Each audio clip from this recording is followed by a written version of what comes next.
All right, Joe Biden emerged from his basement and kind of hit the campaign trail in his own town a few minutes away from his house. This afternoon, he made it very clear that you should probably keep him away from your children. To get our people to work and our kids to school safely, to get our kids to market swiftly, to power a clean energy revolution in this country, we need to modernize America's infrastructure. Right. I'm a little confused by the crawl as well as the statement. Well, he better get the kids to market soon because the planet does not have much time. Science tells us we have 9 years before the damage is irreversible. How come the company sent a robot? All I can think of is they must have wanted the alien for the weapons division.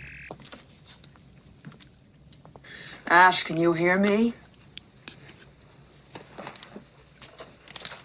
Ash!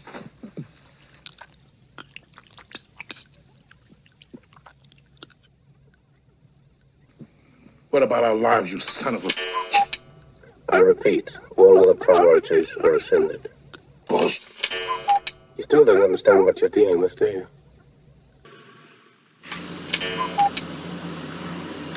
Okay, in the spirit of that, Biden embraced a $2 trillion Green New Deal proposal. While we can all agree that the plan will radically expand Biden's power over all of us, not everyone agrees that it will help fight global warming. Michael Shellnberger is the president of Environmental Progress and best-selling author of Apocalypse Never, helped write the new Green Deal. Michael, what do you think, what do you say to Joe Biden's proposal, from what we know, adding to the $2 trillion over 4 years to have all clean energy? He wants 100% clean electricity standards by 2035. I mean, the problem is that we already know the effects of these policies. I helped to implement them and advocate them in the early 2000s. We spent over $250 billion on renewables, and everywhere they're deployed at scale, electricity prices go up. In fact, a former Obama administration economist did a major study for the University of Chicago, finding that in all the states that did renewable mandates, electricity prices rose. In my home state of California, electricity prices rose 6 times more than the national average. So you're actually paying twice. We're paying first with subsidies, which increase the deficit, and then we're also paying in higher electricity prices. And then the second big concern, of course, is that because renewables are so inefficient, industrial wind farms and industrial solar farms require about 400 times more land than a natural gas or a nuclear plant.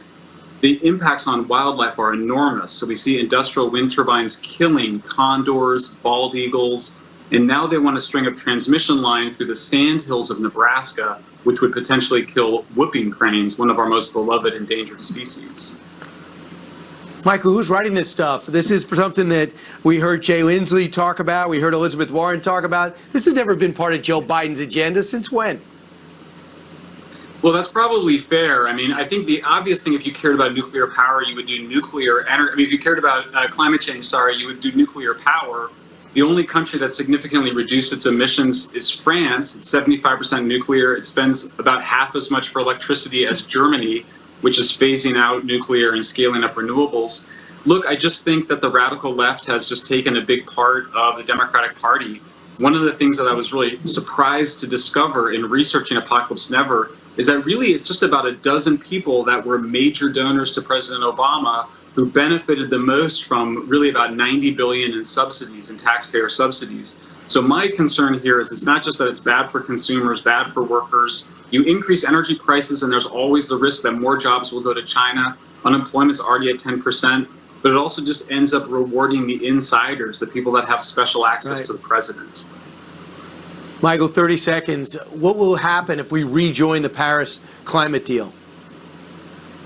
Look, I think there's always been this effort by United Nations officials and some scientists to want to try to control energy and food production around the world.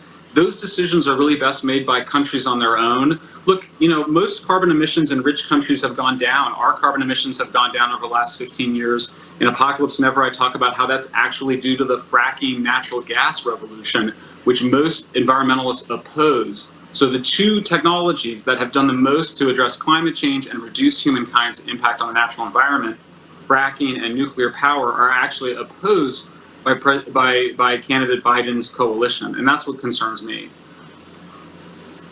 Yeah, interesting. It's always great to be in an agreement with Russia and China. They always live up to their obligations.